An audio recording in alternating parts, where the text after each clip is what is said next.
Muy bien, miren, nosotros hablábamos el primer segmento fue totalmente de tema bélico. En el tema bélico hay misiles, hay cohetes, y voy a poner un tema que tiene que ver con cohetes, pero comerciales, de paz, Cohete chino. productivos, cohetes salidos desde Oviedo, tu pueblo. Bueno, ayer se anunció en el Palacio Nacional, y tomen esto para la gente que ha estado banalizando lo que anunció el presidente de la República. Ese es el tema que tengo. Sí. En el Congreso Nacional el pasado 27 de febrero, que el presidente anunció que se había avanzado en utilizar a la República Dominicana como ingresar a la economía espacial a través del uso de ¿cómo se llama? La ubicación de satélites lanzados desde el territorio de la República Dominicana. Y el territorio escogido, por muchas razones, que me imagino que son no solo geográficas, sino ambientales. Y además del lugar de tu nacimiento. Esa fue la principal. Yo vengo diciendo... No, exacto. Por eso lo menciono. De menor a mayor. Claro, por eso lo menciono. Entonces el presidente dijo, yo supe una vez que Nelson es de Oviedo. Vamos para allá. Sí. Entonces, ayer se anunció en el Palacio Nacional ya. Ahí están las imágenes. Ahí están las imágenes. Sí. El avance significativo del proyecto. Decía que el presidente en el Congreso, cuando anunció, presentó a ese ciudadano que está ahí. Sí, ese señor es el presidente de Launch on Demand, LQD Holdings. Sí, Land Holding. Sí, entonces con la participación del señor Burton Catlett, dice que el proyecto contempla la construcción de un puerto espacial comercial acompañado de un hub energético integrado con capacidad estimada en 200 megavatios, orientados tanto a las operaciones aeroespaciales como al fortalecimiento de la red eléctrica nacional, por eso lo de 200 megavatios. Claro. Se prevé también el desarrollo de la infraestructura logística, turística y tecnológica, incluyendo una planta desalinizadora, Nelson, y un sistema avanzado para la mitigación acústica,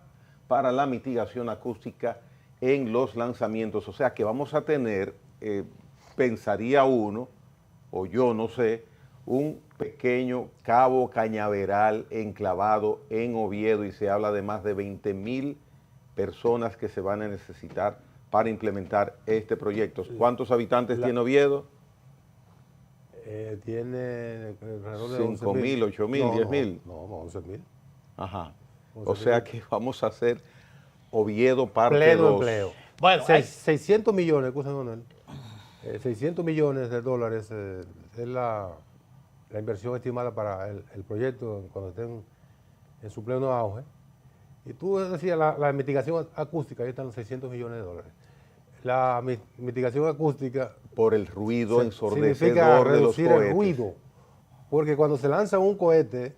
Es un estruendo. Es un estruendo enorme, mucho más que cuando despega cualquier avión, que hace también un estruendo impresionante, pero eso está dimensionado 20 o 30 veces ese ruido.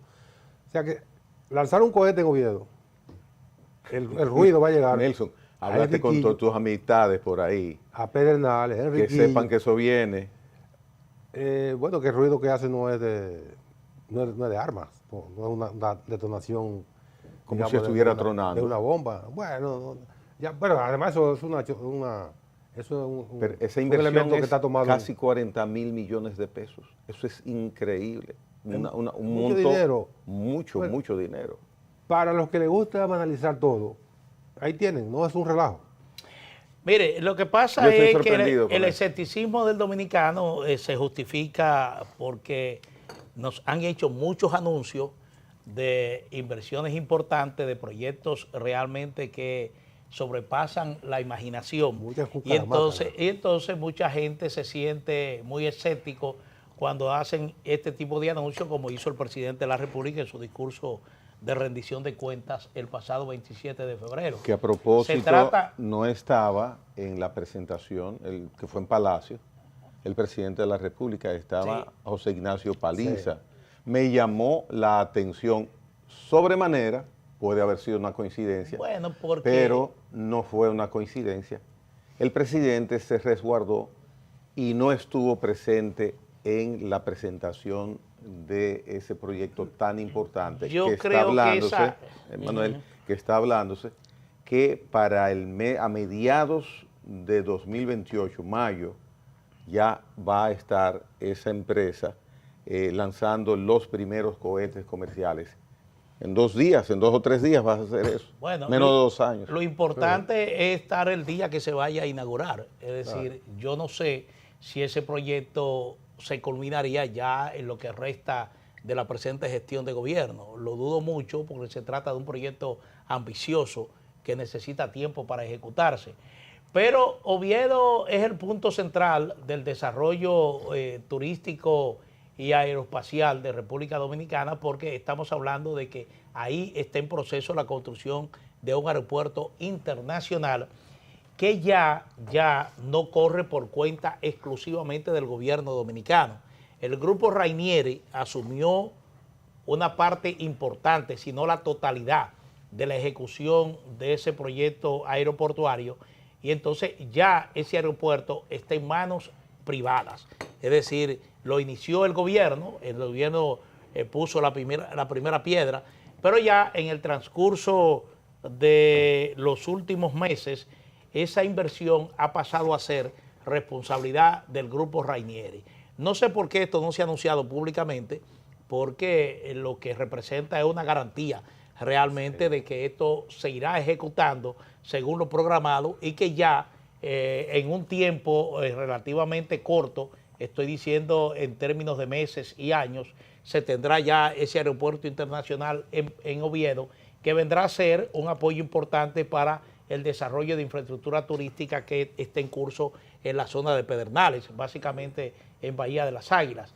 Pero lo que, repito, Nelson, respondiendo a la banalización que tú hablas de lo que el presidente anunció durante su discurso, y es precisamente eso. Los dominicanos estamos acostumbrados a muchos anuncios y a pocas realizaciones. Sí. Uno recuerda, por ejemplo, cuando el fenecido presidente Antonio Guzmán hizo aquel anuncio espectacular de que teníamos petróleo en Charco Largo.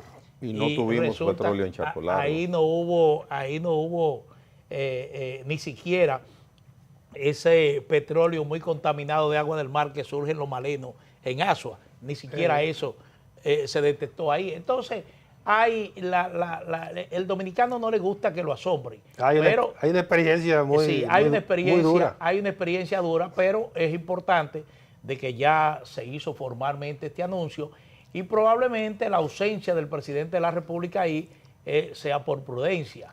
Por prudencia, decir, bueno, vamos a esperar que esto se concretice porque todavía estamos en la fase de anuncio. No, el presidente no estuvo ahí porque ya ahí era más operativo lo que sí, exactamente. Era ya para y entonces, ahora, él estará de seguro. Por eso te digo que el primer Picasso. Lo importante en este caso es estar el día que se vaya a inaugurar. Él va a estar en el primer Picasso. No corrió el riesgo. No corrió el riesgo, Nelson, no corrió el riesgo, Manuel, no corrió el riesgo. No lo corrió y está bien eso. Él irá al primer Picasso. Está bien, pero no corrió el riesgo. Y la proyección de que se inaugure claro, en la primera quincena de mayo, elecciones. Coincidiría con inauguración 4 días antes de las elecciones. Si esa gente no termina en eso a tiempo. Él no es candidato, recuerda. Vamos a esperar. Ajá, o sea que no es candidato y entonces... él va a poner empeño para que eso termine. Claro. Y en el caso del aeropuerto, lo que hubo con el grupo Tenemos al doctor ya disponible. Punta Cana ha sido una alianza público-privada. Punta Cana va a ejecutar la parte... Va a hacer la gestión. La infraestructura... la edificación... pero Punta Cana no va a hacer inversión económica. Ah, no. No. es aprovechando, es una alianza estratégica. No, pero lo que han hecho. No, ellos van a invertir. La información que yo tengo es que van a invertir. Pero el Estado va a aprovechando el know-how de ellos. El Estado seguirá construyendo las pistas de aterrizaje, la torre de control y los primeros hoteles, las primeras edificaciones de los hoteles. Sí, ya en los hoteles. Y la parte administrativa, digamos, las edificaciones administrativas del aeropuerto, sí la va a construir. La va a correr Punta Cana. Mire, yo vi una información privilegiada, yo vi la maqueta de ese proyecto, es decir, porque hay un amigo que de alguna manera tiene una participación muy directa en la ejecución de este proyecto, y yo vi la maqueta, me dijo, esta parte aquí le corresponde al Grupo Punta Cana, y esta parte aquí al Estado Dominicano. Es decir, hay una inversión significativa del Grupo Punta Cana en ese proyecto. Bien. El doctor Ramón Ceballos está en conexión con nosotros. El doctor Ramón Ceballos es psiquiatra, es un excelente profesional. El doctor nos va a acompañar a dilucidar, a racionalizar y a interactuar con la información de que ayer el 7º Juzgado de Instrucción del Distrito Nacional puso en libertad simple y llana al señor Giancarlos Pumarol, quien asesinó el año pasado, a mediados del año pasado, a una anciana, hirió a varias personas con arma blanca, aquí en un barrio... Y mató una perrita. También. Sí. En un lugar residencial de Santo Domingo. Los datos, la mayoría de todos los conocemos, una persona con enajenación mental, y precisamente, doctor Ramón Ceballos, queríamos conocer su opinión profesional sobre esta decisión. Claro, el Código Penal nuestro establece que una persona en estado de no control mental, una infracción que cometa no puede ser imputado por ella ni condenado por ella. Su opinión profesional, doctor, sobre personas que viven esta situación. Muy buenos días, un grato placer nuevamente tener la oportunidad de compartir con ustedes algunas informaciones, en este caso desde el punto de vista de lo que ha ocurrido, de acuerdo a como usted lo ha narrado por un juzgado de la República Dominicana. La verdad es que nosotros tenemos pacientes que sufren básicamente de esquizofrenia, que es un trastorno psiquiátrico, un trastorno de salud mental realmente crónico, que afecta la percepción de la realidad, afecta también el pensamiento y sobre todo las emociones y la conducta que asume un individuo que lo padece frente a la sociedad.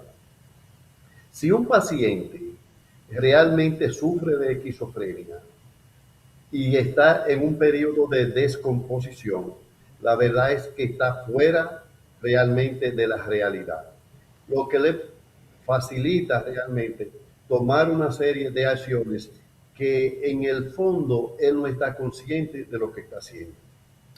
Ahora bien, lo más probable es que una persona que curse con esa enfermedad, que realmente tiene una etiología casi siempre o mayoritariamente hereditaria, aunque hay otros factores que la producen, como puede ser también un factor neurocerebral que impida que algunas de los o neuroquímicos que produce el cerebro deje de producirse. También que puede ser afectada como resultado o producida como resultado de que usted haya sido un asiduo consumidor de sustancias prohibidas. Lo cierto es que entonces habría que, para llegar a una conclusión de que en un tribunal un juez pueda tomar una decisión de esa naturaleza, lo más prudente es que haya habido un diagnóstico previo y que realmente haya sido incluso tratado ese paciente por esa situación y que haya llegado porque haya dejado de tomarse su medicamento a ese estado de descomposición, descontrol o descompensación por el que está pasando. Realmente lo más prudente es que esos pacientes, si realmente han tenido un historial de este tipo de enfermedad, es que se ha evaluado por un equipo multidisciplinario y que ese equipo multidisciplinario presente al tribunal los resultados de la evaluación de ese paciente. Porque no puede ser única y exclusivamente por el criterio de que usted lleve un certificado médico diciendo eso, porque usted sabe realmente que en países como el de República Dominicana, lo cierto es que no hay ese alto grado de respeto a la institucionalidad y que probablemente puedan prestarse por razones que no quiero decir que ese sea el caso, a dar testimonio o a afirmar determinadas situaciones que esté atravesando una persona. Doctor, si ya se ha hecho el experticio y se ha identificado que realmente el paciente ha pasado por esa situación y el diagnóstico final es precisamente el que está sufriendo de este tipo de enfermedad, pues indudablemente que lo más prudente es que se tome en cuenta esa condición y que realmente se entienda que el paciente tomó esa decisión en un momento en que realmente estaba fuera de control. Y eso fue lo que sucedió para que el juez tomara su decisión. Ese es el reporte periodístico que hay. El juez toma su decisión basado en un estudio forense que se realizó que indica que en el momento de cometer esos hechos había un estado psicótico del infractor. Doctor, buenos días, Manuel Jiménez. Bueno, básicamente la sentencia se inscribe dentro de lo que establece el Código Penal para casos similares. Ahora, la pregunta es la siguiente, doctor. Evidentemente que el sistema de salud en la República Dominicana tiene vulnerabilidades, tiene fallos, porque se trata de un paciente que estaba siendo tratado en su casa, es decir, un tratamiento ambulatorio en su casa, y comete este tipo de delitos, este tipo de crímenes. Y uno se pregunta, bueno, ¿cuánto más habrían dentro de la sociedad dominicana con diagnósticos clínicos similares y que expongan a residentes de un edificio, residentes en un sector, residentes a un barrio, a cualquier tipo de agresión? Entonces, ahí evidentemente que hay una falla del sistema en darle atención oportuna a este tipo de padecimiento, pero también de alguna manera que se mantengan a resguardo en un lugar mientras dure este tratamiento. No, realmente no hay necesidad de ingresar a un paciente a menos que no esté con claros síntomas del trastorno esquizofrénico. Y esos síntomas son fundamentalmente las alucinaciones y sobre todo alucinaciones de tipo auditivas, porque también tenemos alucinaciones visuales.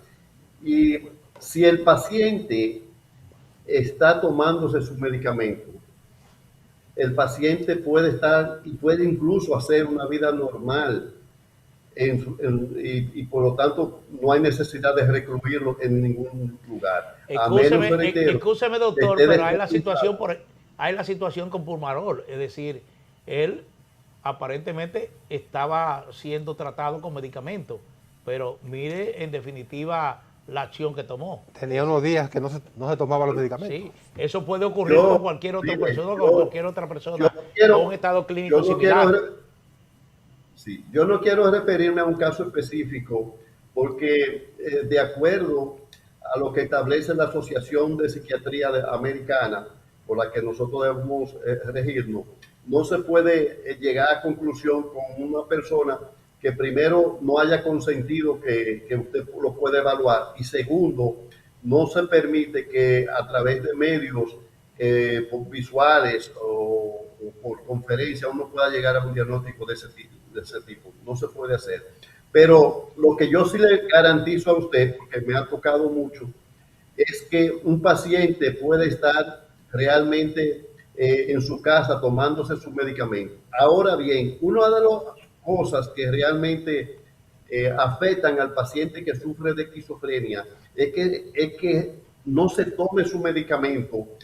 Realmente burlan con mucha frecuencia, si no tienen una supervisión directa, el hecho de tomarse su medicamento. Si no se toman su medicamento, generalmente a la experiencia que yo tengo es que un paciente puede estar estable sin los síntomas psicóticos durante 4, 5 o 6 meses, pero cuando realmente se descompensa, es muy difícil que se pueda restablecer a la vida normal que tenía meses anterior, con medicamentos directamente, si no son básicamente inyectados. Doctor, el tema aquí es el siguiente. Usted científicamente está avalando su comentario con la experiencia, la práctica y el conocimiento. Con la experiencia y la práctica le dan el conocimiento, y además con la prudencia que aconseja emitir opiniones de un caso que usted no lo conoce, porque usted lo conoce por los medios de comunicación.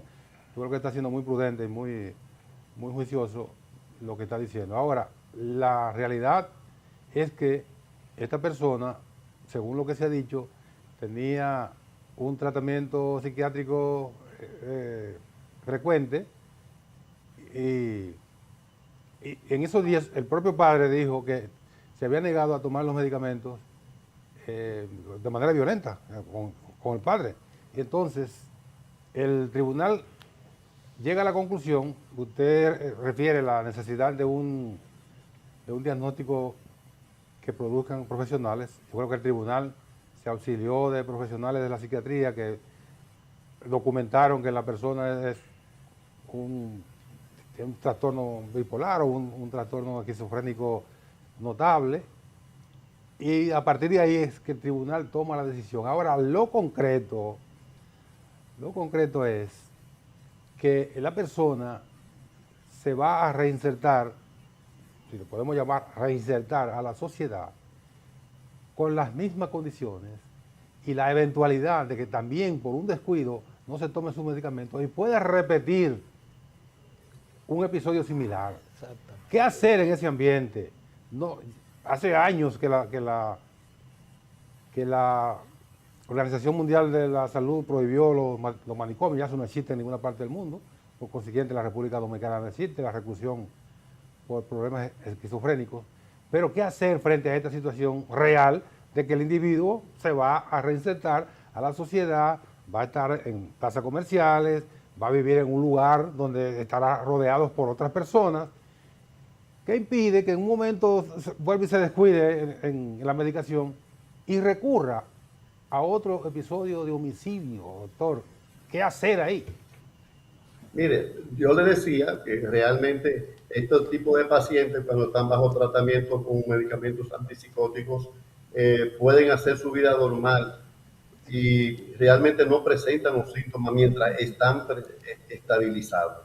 Cuando se desestabilizan, que ocurre cuando dejan realmente de darle continuidad al tratamiento que el psiquiatra le ha indicado, cae en ese estado de descompensación. ¿Qué ocurre?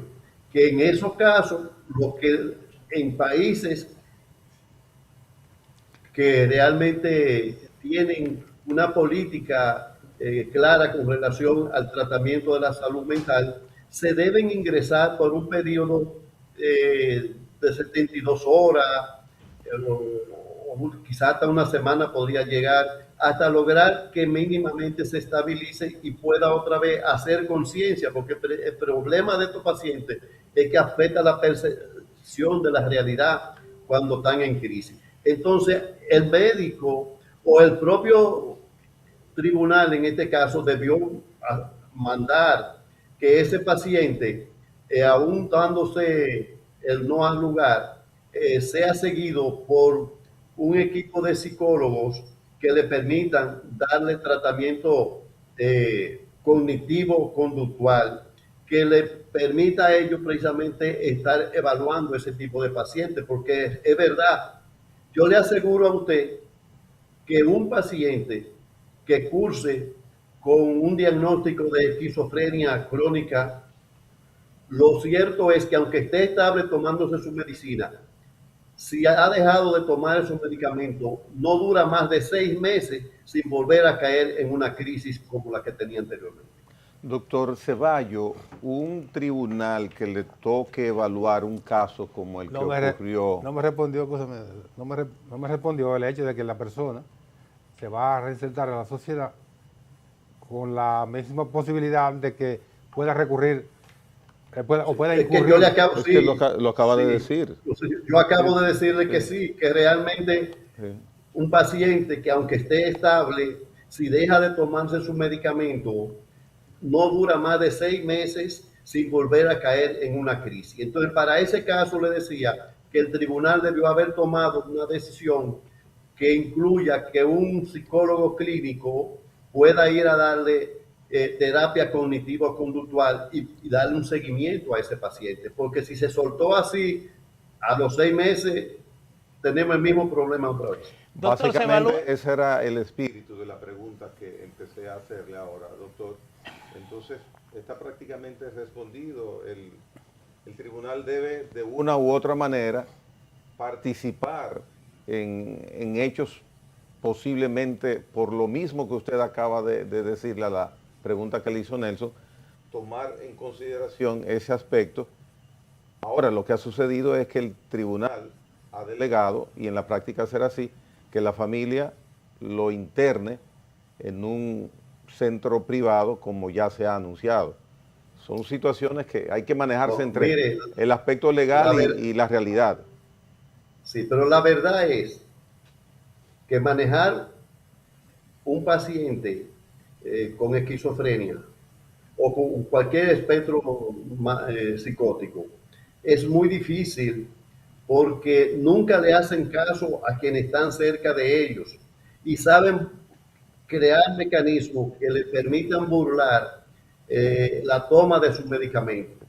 Y por lo tanto, si comienzan a presentar los síntomas como pensamientos, delirios o alucinaciones, no le van a hacer caso a la familia.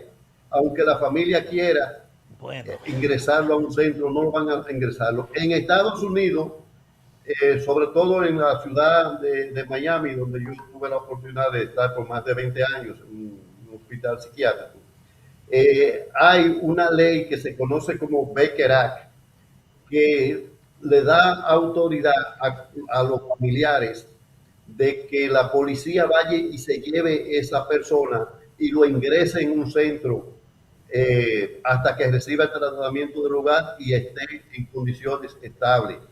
E incluso todavía, allá que se protege mucho a los pacientes, en muchos casos, los pacientes, aún estando ingresados, no se toman la medicación. Y hay que llevarlo a una corte para que un juez especializado en esa parte, con vasto conocimiento de la salud mental, tome la decisión de hacer una orden obligándolo a que el centro... Sentenciarlo a tomar medicamentos. Sí. Bueno, sí, doctor, usted en las explicaciones que acaba de dar, básicamente yo creo que responde la inquietud que nosotros hemos estado insistiendo, es decir, qué hacer con un paciente en estas condiciones. Yo quiero preguntarle, ¿usted como psiquiatra le establece algún protocolo de seguimiento a los familiares con pacientes aquejados de este tipo de falla en su salud mental? Mire, la verdad es que aquí no es la mejor plaza como para uno hablar de eso, porque aquí nosotros tenemos, de acuerdo a la Organización Mundial de la Salud, y que incluso el propio Ministerio de Salud de la República Dominicana así lo hace contar, un 20% de nuestra población con problemas o con algún problema de salud mental. En términos de la esquizofrenia, que es el caso de este paciente que estamos haciendo referencia hoy en día, el número es de alrededor del 0.5% de los pacientes que sufren de salud mental que están afectados. Eso significa que aquí en República Dominicana nosotros debemos tener alrededor de 80,000 personas que están sufriendo, que sufren de esquizofrenia en algunos de sus niveles. Sí, no, le hice Entonces, no hay centro aquí para atenderlo, tampoco hay política para atenderlo, tampoco se le da cumplimiento a la ley 1206, que es la que maneja los problemas de salud mental, y tampoco, reitero, hay un presupuesto para eso. El año pasado no llegó ni al 1% del presupuesto del Ministerio de Salud Pública, alrededor de 0.73. Con eso no se atiende, no se le puede pagar ni a 2 psiquiatras para que estén atendiendo. Pero además tenemos un problema serio, y es el hecho de que apenas en República Dominicana hay alrededor de 210 psiquiatras y no están en el servicio público. Precisamente eso le iba a mencionar, que podía usted incluir que tampoco tenemos la cantidad de profesionales de la psiquiatría que el país ameritaría por la cantidad de habitantes que tenemos. La Organización Mundial de la Salud establece que deben haber no menos de 10 psiquiatras por cada 100,000 habitantes. En la República Dominicana, a pesar de que tenemos una de las leyes más modernas que tienen que ver con salud mental, apenas tenemos 2 psiquiatras por cada 100,000 habitantes. Y el Ministerio de Salud Pública apenas tiene 476 psicólogos clínicos dispersos en todo el país. Doctor, lo que le preguntaba de la recomendación del protocolo a la familia que tienen pacientes con esta condición, yo creo que porque aquí no se establece ningún tipo de responsabilidad familiar cuando falla un paciente en esta condición. Yo pongo el ejemplo de una persona con problemas de presión arterial. Normalmente en la mañana se toma su pastilla, y entonces la responsabilidad de la familia que tiene una persona con estas condiciones en su casa es velar porque esa persona se mantenga medicado, para que ese comportamiento no implique un riesgo para los ciudadanos que están en su entorno. Entonces, pero que una de las características, Manuel, de estos pacientes con esquizofrénica es la manipulación. Son manipuladores. Por eso le digo que es muy difícil que ellos mantengan un ritmo, aunque estando estable, de tomarse su medicamento. Cuando ellos se sienten estabilizados, realmente recurren a no tomarse los medicamentos. Dicen, ¿para qué yo me voy a tomar ese medicamento si yo me siento bien? Ya yo no estoy bien. Sí, doctor, precisamente usted ha hecho un énfasis reiterado. Yo no estoy loco, ¿eh? Esa palabra ya no se usa. Mire, usted ha reiterado y vuelto a reiterar que aún en centros clínicos de Estados Unidos, el principal inconveniente con los pacientes de esta tipología clínica es la reticencia de ellos a tomarse sus medicamentos, que es el punto que hemos tocado con referencia a que suponemos, entendemos, los muchachos también lo han mencionado, que en el caso de Jean Andrés Pumarol no estaba tomando sus medicamentos en esos días. Entonces, es interesante ese detalle de esos pacientes no querer tomarse sus medicamentos. Lo dijo el padre. Sí. Sí, porque es que realmente ellos pierden la percepción de la realidad, y al perder la percepción de la realidad, eso realmente afecta el pensamiento y por lo tanto el compromiso para poder llevar patrones conductuales normales como los llevan los demás miembros de la familia. Entonces, por más esfuerzo que hagan, son gente generalmente con algún nivel de irritabilidad que puede también asociarse y traer como resultado el maltrato a la propia familia que trata de atenderlo, porque ellos no entienden que lo que está haciendo la familia es por el bien de ellos mismos, de los pacientes. Bueno, hay un dato que a mí me preocupó bastante. El doctor Ya yo sé por dónde viene. Según la El conteo, hiciste un conteo. La Organización de la Salud dice que hay en la República Dominicana alrededor del 20% de la población. Ya, exacto, hiciste un conteo. Aquí somos 6. Aquí en este pedacito del estudio somos 6. Sí, hay uno por lo menos. Pero hay uno o una. Yo lo que quiero que usted sepa. Hay uno o una. Sí, tenemos una hembra. Entonces yo estoy preocupado si saber si soy yo o si lo tengo aquí al ladito. Tú estás preocupado de saber que no eres tú. El doctor, el problema de la salud yo no mental, descarto nada. Sí. El problema de la salud mental en la República Dominicana es sumamente serio porque la salud mental es transversal a todo lo que hace el ser humano. Claro. Y usted, por ejemplo, ve cómo la deserción escolar. República Dominicana es uno de los países que tiene alrededor del 15% de deserción escolar en adolescentes.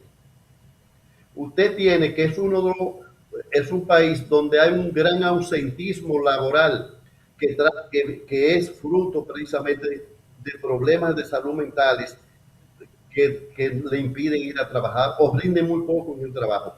Pero usted tiene que República Dominicana es el segundo país donde hay mayor cantidad de muertes, 29.6 por cada 100.000 habitantes en asunto de tránsito.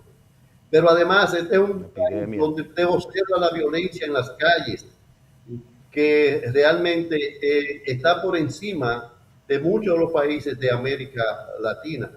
Usted ve que aquí, por ejemplo, el feminicidio es uno de los primeros países en América Latina con un alto grado de feminicidio alarmante. En los últimos 16 años han asesinado 1.379 mujeres. Y no estoy incluyendo la de este año, que ya van varias. Ya van 21 lo que va de año. Doctor Ceballos, muchísimas gracias. Interesante su opinión profesional y la ética con que usted ha manejado este tema, que como dominicano a usted le toca, lo siente. Está viviendo en la misma demarcación geográfica donde sucedió ese hecho también.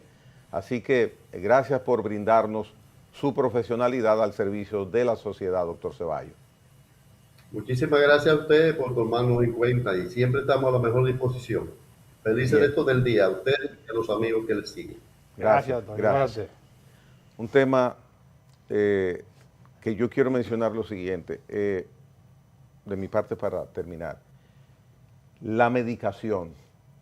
Hay casi un consenso, porque lo ha manifestado el padre en su momento, que él estaba reticente, el joven Yan Andrés, el señor, porque no es tan joven, bueno, un hombre joven, 30 y pico de años, no estaba tomando sus medicamentos en los momentos en que ocurrió el hecho. ¿Podrá un tribunal, tomando en consideración que el medicamento para un esquizofrénico es determinante, porque es una persona que se torna violenta, responsabilizar legalmente a un cuidador, a un tutor, de la responsabilidad de un adulto un adulto afectado, que se tome sus medicamentos? Porque eso está en el limbo ahora. O sea, si el paciente, si el afectado viola ese compromiso, esa obligación de tomarse su medicamento, está poniendo en riesgo a todo el que está alrededor de él. Willy Pumarol resultó afectado, él fue herido por su hijo Yan Andrés en el hecho de julio del año pasado. Entonces, ¿cómo obligar, cómo garantizar legalmente que una persona reciba el medicamento en el momento que tiene que recibirlo?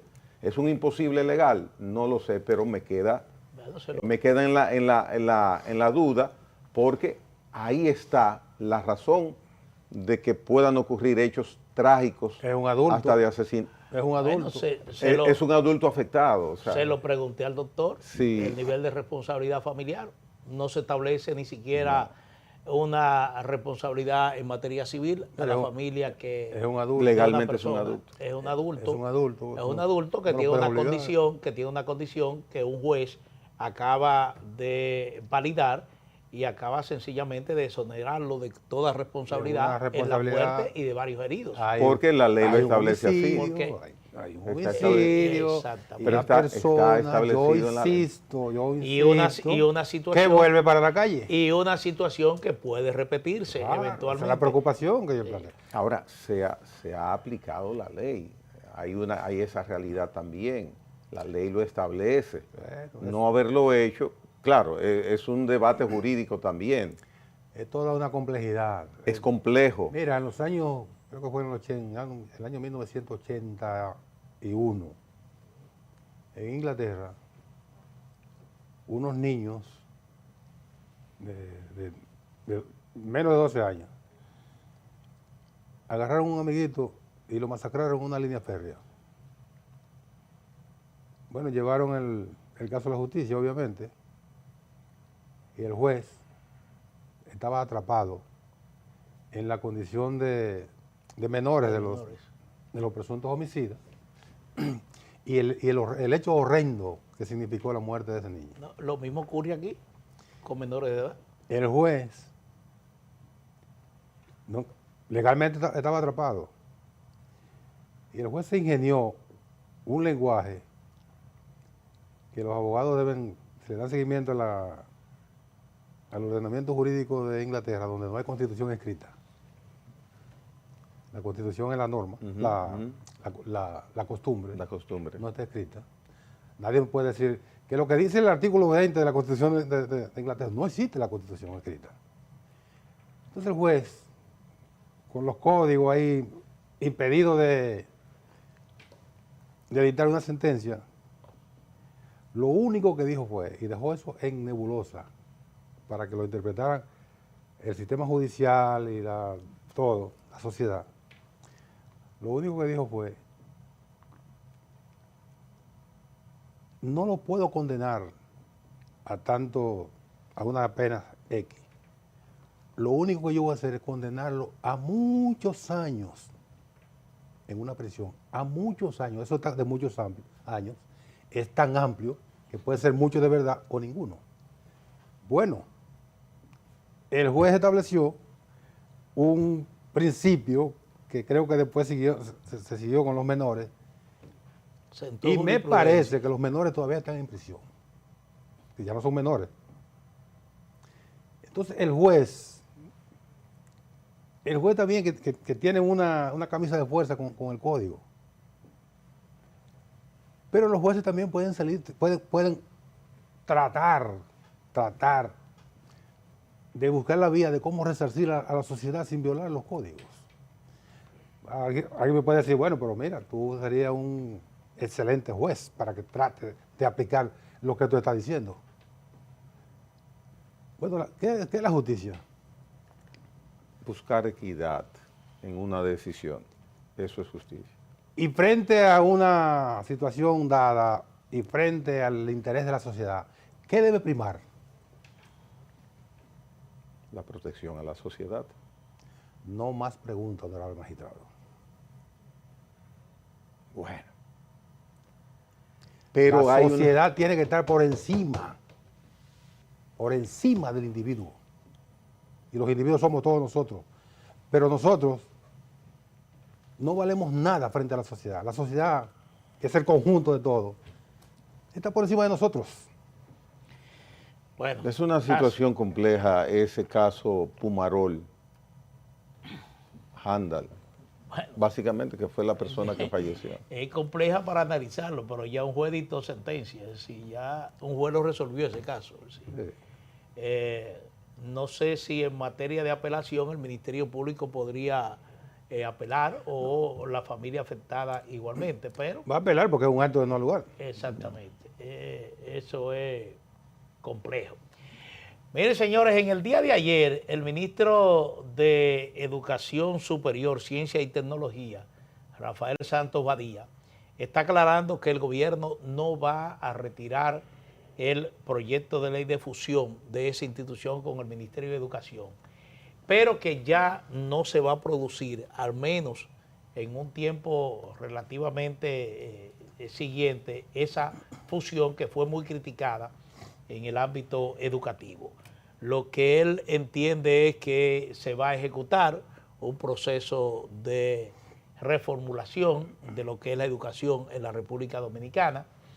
Y básicamente todo quedó ahí. Me parece que la decisión del Poder Ejecutivo de no retirar este proyecto de ley es una decisión eminentemente política, es decir, se ha cuestionado mucho el hecho de que el gobierno plantea iniciativas que posteriormente echa para atrás, da el paso hacia atrás, y cuando se producen niveles de cuestionamiento muy altos dentro de la sociedad dominicana. Pero el hecho es de que ya no se va a producir esa fusión, al menos en términos inmediatos, y que lo que se está planteando es un proceso de reformulación de la educación dominicana. No. ¿En qué consistirá ese proceso? No sé. Va a ser una reformulación desde el kinder hasta la educación ya universitaria superior terminada, con la formulación de un solo organismo que va a abarcar al MESIT y al Ministerio de Educación. Sin embargo, no va a haber la figura de la fusión. Yo lo consulté eso con una persona ayer relacionada y esa parte yo no la entendí. Pero evidentemente, tal como indicas, se mantiene el conocimiento. Bueno, los senadores tienen ahora una comisión. Un lenguaje parecido al del presidente Trump. Más o menos, pero es así. Vamos ganando la guerra, ganamos la guerra. Sí. Al día siguiente dice, estamos ganando la guerra. Sí. Al tercer día dice, hay que insistir, hay que implementar más ataques. En una semana, 5 días de conversaciones, dijo 5 declaraciones totalmente contradictorias. Como quiera que tú le dieras para atrás, para adelante. Y si miramos la realidad, entonces ahí vemos cuál es la realidad. El querido amigo Rafael Santos, que estuvo aquí, no habló de eso porque todavía no estaban en esa posición, pero tan pronto asumió el Ministerio de Educación Superior, Ciencia y Tecnología, él dijo que una de sus primeras tareas era retirar del Congreso el proyecto para buscar consenso.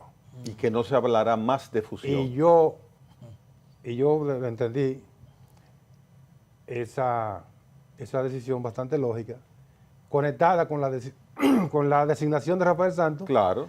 Porque si lo van a designar para un organismo que para un entierro. Exactamente. Usted es el enterrador. Entendí lógica la decisión de retirar el proyecto para buscar consenso. Sin embargo, ahora, lo que está diciendo es que no lo van a retirar y que van a buscar consenso y que la fusión lo van a dejar morir ahí. Y que la fusión de todas maneras va. Darle larga. Quiere decir que mañana es miércoles, pero no significa que mañana vaya a ser miércoles, pero es el día posterior al martes. ¡Wow! Sí. Bueno, en definitiva yo dije que la decisión está eminentemente política, es si retiro el proyecto yo me equivoqué. Verdaderamente como ciudadano nunca hubiera promovido que esas dos entidades se fusionen, nunca lo hubiera hecho. Bueno. Inclusive por la mente no me hubiera pasado. Titulares de educación, titulares de la MESI, todos se pronunciaron en contra. Rectores universitarios. Rectores universitarios, todo el mundo se pronunció en contra del proyecto. Pero nada, mire, algo que no tocamos en el día de ayer fue una reunión que se produjo en Dajabón, en la frontera con Haití, donde participaron los embajadores de Estados Unidos, tanto en Haití como en República Dominicana, funcionarios del Departamento de Estado, y estuvo el canciller de la República Dominicana, Roberto Álvarez. Lo que dijo el canciller es que República Dominicana había solicitado a Estados Unidos informaciones puntuales sobre el despliegue de esa fuerza de supresión de pandillas en Haití. Yo, bueno, no sé hasta qué punto República Dominicana realmente tuvo esa iniciativa. A mí me parece más bien que esa reunión se produce a instancia de los Estados Unidos. Estados Unidos tiene información un tanto privilegiada para el despliegue de esta fuerza en Haití. Hasta ahora ha sido una decisión de la Organización de Estados Americanos que ha sido avalada igualmente por el Consejo de Seguridad de Naciones Unidas, pero hasta ahora el despliegue de esa fuerza no se ha producido, como ha pasado con otras decisiones de organismos multilaterales que tienen que ver con la responsabilidad de la seguridad en la región. A uno le llama la atención de que a pesar de este despliegue de fuerza que hizo Estados Unidos en el Caribe, en su lucha contra el narcotráfico, a pesar del otro despliegue de fuerza que hizo en Caracas, Venezuela, arrestando al presidente Nicolás Maduro y llevándoselo junto a su esposa a una cárcel en Nueva York, a pesar de todo eso, no se haya producido alguna acción concreta y específica por parte de la comunidad internacional que tienda a restablecer la seguridad en Haití. Haití tiene ahora un proceso de elecciones. Se está hablando de una cantidad de partidos enorme. Tendría. Exactamente. Pero se está hablando ya de una cantidad de aspirantes presidenciales que, como es común, a uno lo asombra el número de aspirantes presidenciales que tiene Haití. Sí. Pero la situación es que Haití no puede celebrar ningún tipo de elecciones con una situación de inseguridad como la que tiene vigente. Y entonces habría que preguntarse precisamente cuándo se va a producir este despliegue de esa fuerza de supresión de pandillas. En esa reunión que se celebró antes de ayer en Dajabón está la respuesta, porque parece que ahí se está ya trabajando en ese sentido. Bueno, el canciller, para tranquilizar un poco las inquietudes que generó ese encuentro en Dajabón, él dijo dos cosas. Primero, fue una reunión en la que no participó ninguna autoridad haitiana. Pero sí tuvo el embajador de Estados Unidos en Haití. Sí, pero no ninguna actividad, ninguna autoridad haitiana. Del gobierno haitiano no estuvo presente en esa reunión. Fue una reunión netamente dominicana y estadounidense. Primer caso. Segundo caso. Anunció que la primera o segunda semana de abril, o sea, el próximo mes, comenzará a llegar parte del contingente de 5.500 tropas que fue aprobado por Naciones Unidas a instancia de la OEA.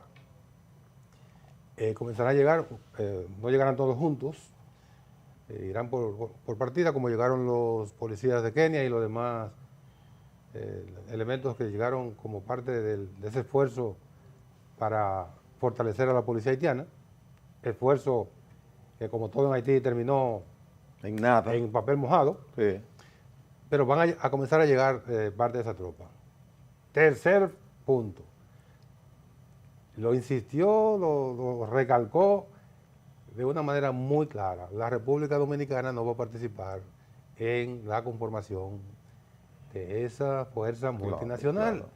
Porque nosotros lo hemos dicho aquí muchísimas veces cuando hemos tratado el tema. Una fuerza multinacional que esté compuesta por soldados de diferentes partes y un bombero de la República Dominicana, se nos pega la vaina a nosotros. Es una decisión saludable del gobierno dominicano de prestar toda la cooperación desde lejos, no participar. Entonces vamos a esperar que se cumpla esa parte de que comiencen a llegar las tropas aprobadas por Naciones Unidas, porque da la impresión entonces que ya se ha resuelto el tema fundamental que ha impedido que en Haití se despliegue ninguna fuerza que tenga significación, y se llama cartera. Cartera. No aparece el dinero, entonces naufraga todo esfuerzo dirigido a enfrentar a las pandillas. Que por demás, las pandillas, que están formadas por muchos fanfarrones, han dicho que están preparadas para la confrontación con los soldados que llegan. Bueno, hasta ahora son las que mandan. En el año y 2 meses que Donald Trump tiene dirigiendo Estados Unidos nueva vez, mientras hablabas, no recuerdo si ha mencionado, si ha utilizado la palabra Haití en algún momento, no lo recuerdo. Bueno, en una ocasión habló de Haití y la frase que utilizó. De Haití, bueno, no se puede ni siquiera comentar aquí. De Haití y El Salvador, pero que están ahora muy amiguitos El Salvador. Pero eso fue en la primera gestión. Ah, sí, fue la primera gestión fue eso. Sin embargo, no recuerdo, y sin embargo Cuba, Trump lo menciona diariamente, Venezuela, ya no para pasado con Groenlandia. Ya no menciona Venezuela. A Groenlandia no la menciona tampoco. Ya, porque ya a Venezuela ya dio la última palabra. No, ya le dio oficialmente yo reconozco al gobierno de Delcy Rodríguez e incluso comunicó a la justicia de los Estados Unidos ese reconocimiento. Pero si no menciona a Haití, particularmente veo con pocas probabilidades de que... ¿Cómo él considera Haití? Sí, pero si lo menciona, por lo menos. No lo voy a repetir aquí, pero... Sí, porque hay hora de desayuno, pero el lenguaje que él usó para Haití y El Salvador sí. Es un lenguaje que de un lugar que la gente entra uno. Individualmente, todo el mundo. Nadie entra en colectivo y dice, voy a tal sitio. Bueno, ya para un buen entendedor, pocas palabras bastan. Exactamente. Entonces, en el caso de Venezuela que tú refieres, muy oportunamente, además, porque ganaron el Clásico Mundial de Béisbol. Bueno, yo decía ayer que era un partido entre aliados. Entre aliados. Ya el lenguaje, o sea, la palabra Venezuela salió del lenguaje de los Estados Unidos, el presidente Trump, porque ya en Venezuela no se produce narcotráfico, ya en Venezuela no se produce violación de derechos humanos, ya Venezuela no es un enclave iraní, ya en Venezuela no hay elementos de Hezbollah, ya en Venezuela no hay un régimen, sino que hay un gobierno, porque la palabra régimen, cuando la usan es de manera despectiva. Nada de eso ocurre porque él cuenta en su condición de presidente ex oficio de Venezuela, cuenta con una buena representante, que es Delcy Mijaila Rodríguez Gorbachov. Mijail. Claro, el trabajo de Delcy es el trabajo de Mijail Gorbachov. Tú que señalas ya un caso de América Latina, es peligroso la escalada que va teniendo el conflicto entre Colombia y Ecuador. Es un conflicto que primero empieza con una disputa comercial de aranceles, al igual que Noboa incrementa los aranceles a Colombia y bueno, se va tensando un poco la relación entre los dos países y resulta que ayer Gustavo Petro, presidente de Colombia, está denunciando de que hubo un bombardeo de Ecuador en la frontera con Colombia, donde dejó decenas de cadáveres del lado colombiano. Noboa le responde diciendo que el bombardeo fue en territorio de Ecuador, a esa pandilla del narcotráfico que Ecuador está atacando con el auxilio de Estados Unidos. A usted no le gusta la palabra mucho auxilio, o con el apoyo de los Estados Unidos, de fuerza de los Estados Unidos. Pero es un conflicto que va teniendo, vuelvo y repito, una escalada, una situación un tanto preocupante en la región, entre estos dos países de la región. Yo insisto mucho de que América Latina lo que presenta es un cuadro de división en estos momentos. Ese encuentro que celebró el presidente Trump en Miami, llamado el Escudo de las Américas, puso en evidencia realmente que hay una división planteada aquí en América Latina. Y un conflicto de esa naturaleza pone en evidencia justamente la división de que estoy hablando. Un conflicto fronterizo Ecuador-Colombia es un conflicto prácticamente sin sentido porque son dos países bolivarianos, fueron creados mediante el trabajo independentista de Bolívar. Además, el argumento de Noboa es un argumento que cae por el piso porque está documentado por Naciones Unidas que más del 60% de la droga que llega a cualquier parte sale de los puertos del Ecuador. Bueno, Ecuador no produce la droga, le llega de Colombia y de otros lugares, esa es la verdad. Pero el trabajo que tiene que hacer Noboa y el gobierno de Noboa es evitar que esa droga llegue a Ecuador y salga del Ecuador. Sobre todo que salga del Ecuador. Noboa es un fanfarrón, es un tipo que llegó a la presidencia de la República por lo que yo digo, por eso yo no creo en elecciones. Llegó, pero mediante unas elecciones, y en las elecciones se puede colar cualquiera, incluyendo a Daniel Noboa como presidente del Ecuador. Él se monta en el comportamiento del presidente Trump y establece aranceles. La respuesta de Colombia, ¿cuál debe ser? Y que él y Milei son los mejores. Aranceles también, sobre todo porque una parte importante de la energía que abastece a Ecuador le llega de Colombia. Entonces lo que Petro pudo haber hecho es responder también con aranceles. Usted me pone aranceles, pero también le va a poner aranceles a la energía. Bueno, yo le incremento el precio de la energía. Sí. Ahí está planteada esa situación. Vecinos, llévense bien. Señores, hasta mañana.